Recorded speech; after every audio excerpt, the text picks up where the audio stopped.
আপনাদের কষ্ট লাগে আমার কাছে। আপনাদের পার্টি অফিসটা যখন ভাঙচুর করলো, আপনারা তো ঘুরে দাঁড়াতে হবে। আপনারা এটা ভুলে গেলেন কেমনে? আমরা বীরের জাতি, আমরা দেশ স্বাধীন করেছি। আমরা অস্ত্র ছিল না আমাদের হাতে, আমরা শুধু জয় বাংলা স্লোগান দিয়ে স্বাধীন করেছি। আমরা পকেটে হাত দিয়ে যদি আমরা ঘুমিয়ে থাকি, তাহলে আমাদের ঘরে ঘরে ঢুকিয়ে মেরে ফেলবে। এটারই প্রমাণ আপনারা পেয়েছেন। আমরা ভিডিও চিত্রে দেখলাম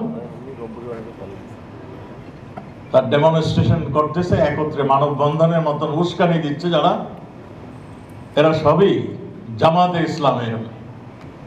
আমরা শুধু জামাত বলবো না, আমরা দেখতে পাচ্ছি এই যে বিএনপি, জামাত, এই জঙ্গি সব একত্র হয়ে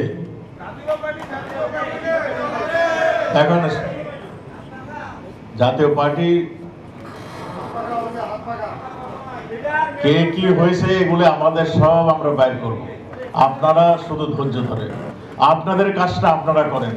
আপনারা যে যেখানে পারেন আমাদেরকে ইনফরমেশন দেন। আপনাদের কাজটা আপনারা করেন, এটা প্রশাসনের কাজ, প্রশাসন করবে।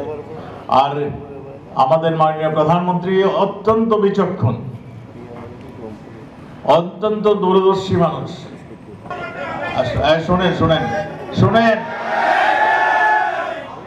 সব ঠিক আছে। আপনারা নেতারা বসেছিলেন কেন? আপনারা নেতারা হাত কোমরে বসেছিলেন কেন? শুনেন ভাইয়া, আমি যেটা বলছি শুনেন।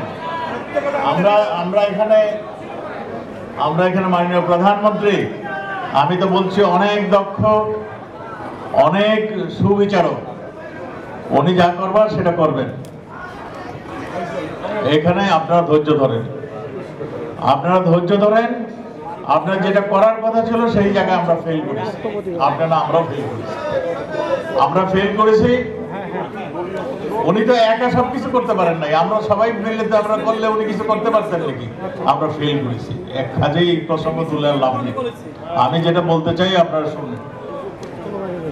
আমি সারা বাংলাদেশ এখন ঘুরে বেড়াচ্ছি, নরসিংদীর চিত্র আমি দেখেছি। আমি এখন বগুড়ায় যাব। আমি কালকে আমাদের পিজি হাসপাতালে যেয়ে দেখলাম, চট্টগ্রামের আপনি দেখছেন 6 তলা। মানে আমার মনে হয় কোনো কথা বলার সময় এখন নেই।